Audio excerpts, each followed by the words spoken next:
হঠাৎ করে মাঝে মধ্যে কিছু যদি খেতে ইচ্ছে করে মুখরোচক, তাহলে এইভাবে কিন্তু একটু তৈরি করে খেতে পারেন।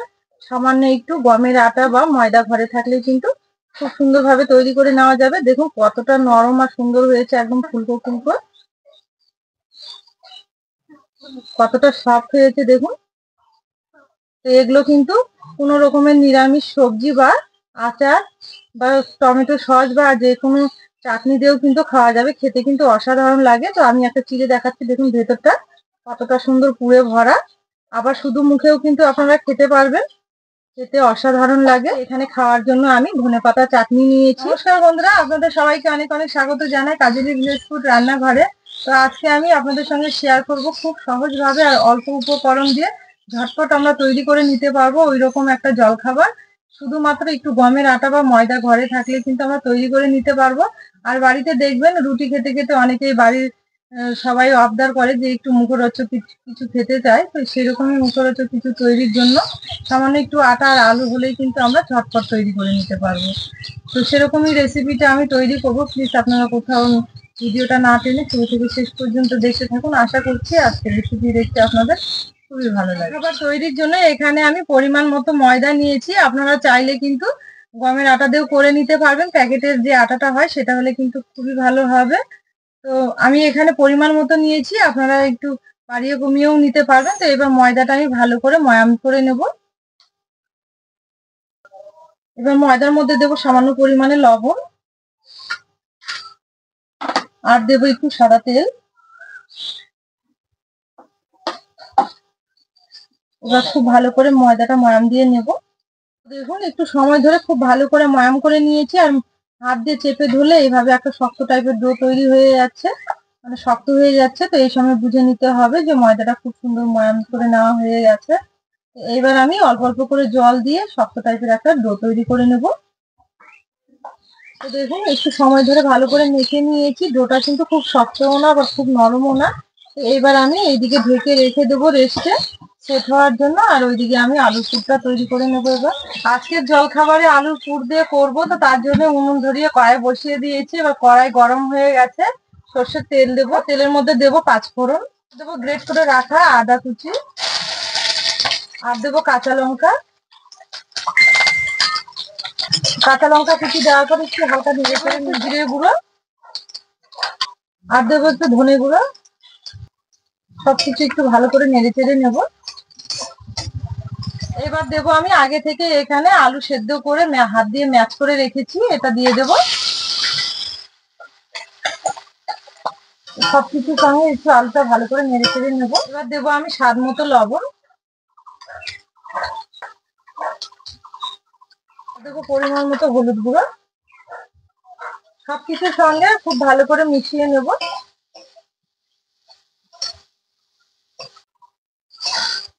দেখুন আলুগুলো আমি কড়াইয়ের মধ্যে একটু খুন্তি দিয়ে ভালো করে ঠেকিয়ে নিয়েছি।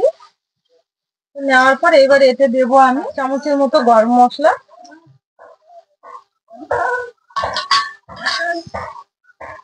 আর দেবো ধনে পাতা। এখানে ধনে পাতা আমি কুচি করে নিয়েছি। এবার এগুলো দেওয়ার পর আবার একটু নেড়ে চেড়ে কষিয়ে নেব। তো দেখুন নেড়ে চেড়ে আলুর পুরটা কিন্তু খুব সুন্দর ভাবে আমি রেডি করে নিয়েছি, হয়েও গেছে। এবার নামিয়ে নেবো উনুনের আগ থেকে। এই যে দেখুন কত সুন্দর হয়েছে। তো ঠিক এইভাবেই কিন্তু রেডি করে নিতে হবে। আলুর পুরটা আমি নামিয়ে একটু ঠান্ডা হতে দিয়েছি, আর এইদিকে যে আমি ময়দার ডোটা মেখে রেখেছিলাম, এবার ওখান থেকে ছোট ছোট করে লেচি কেটে নেব। তো দেখুন এদিকে আমি আলুর পুরটা তৈরি করতে করতে কিন্তু এই ময়দার ডোটা অনেকক্ষণ আমার রেস্টে রেখে দেওয়া হয়েছিল। তো এবার আমি এখানে আবার একটু ভালো করে মেখে নেব। একটু মেখে নিয়েছি, এবার আমি এখান থেকে আবারও ছোট ছোট করে লেচি কেটে নেব। তো খুব ছোটও না আবার খুব কিন্তু বড়ও না, ঠিক এই মাপে কেটে নিতে হবে। দেখুন এখানে আমি সব লেচি গুলো কেটে নিয়েছি। এবার চাটুতে নিয়ে সমান করে ভালো করে একটু ছোট করে বেলে নেব। একটা করে লেচি এখান থেকে নেব। নেওয়ার পর এভাবে গোল করে নিয়ে একটু শুকনো ময়দা দিয়ে আবারও বেলে নেব।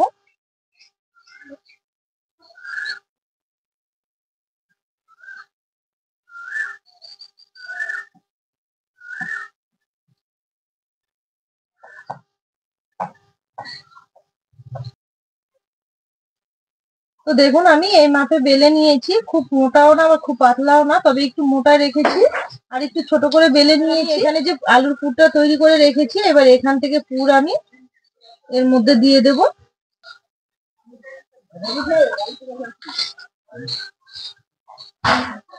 পুরটা দেওয়ার পর এবার আমি এইভাবে মুখটা আবারও ভালো করে বন্ধ করে দেব।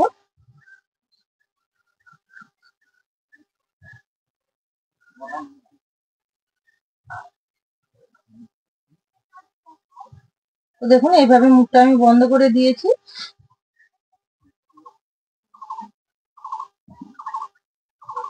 বন্ধ করে দেওয়ার পর আবারও আমি ভালো করে একটু বেলে নেব হালকা হাতে চাপ দিয়ে।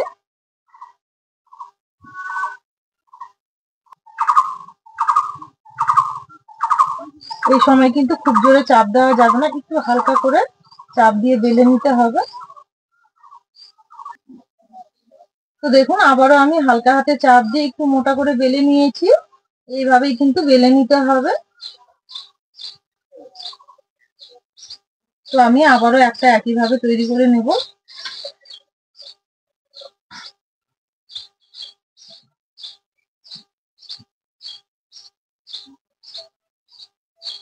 তো দেখুন আবারও একটা তৈরি করে নিয়েছি একইভাবে।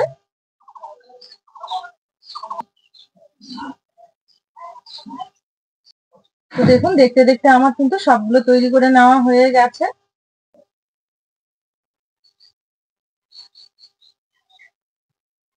তো দেখুন এখানে আমি অনেকগুলো কিন্তু তৈরি করে নিয়েছি, এবার এগুলো ভেজে নেব। তো এবার এগুলো ভেজে নেওয়ার জন্য কড়াইয়ে একটু সাদা তেল দেব, তবে আমি সামান্য একটু তেলে ভাজবো, আপনারা চাইলে কিন্তু শুকনো খোলায়ও ভেজে নিতে পারবেন।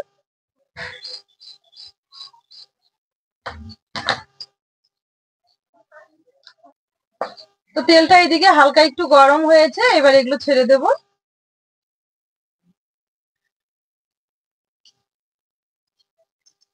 একটু উল্টে দেব। দেখুন এগুলো হালকা আছে, এইভাবে একটু চেপে চেপে ভেজে নিতে হবে, তাহলে কিন্তু পুরির মতো একদম ফুলে উঠবে। তো দেখুন কত সুন্দর ফুলে উঠেছে। এইভাবে কিন্তু ওলট পালট করে ভেজে নেব। তো দেখুন আমি একটা ভেজে নিয়েছি, এইভাবেই কিন্তু সবগুলো ভেজে নেব। আর কতটা ফুলে উঠেছে। তো আবারও আমি একইভাবে ভেজে নেব। তো দেখুন এবার আমি দুটো একসঙ্গে দিয়েছি আর কত সুন্দর হয়েছে।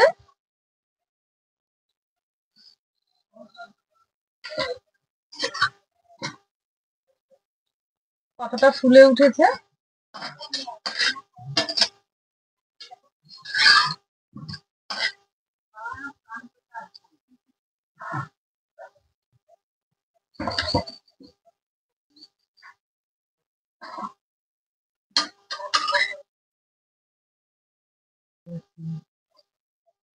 তো দেখুন দেখতে দেখতে আমার সবগুলো কিন্তু ভেজে নেওয়া হয়ে গেছে আর কত সুন্দর ফুলে উঠেছে দেখুন।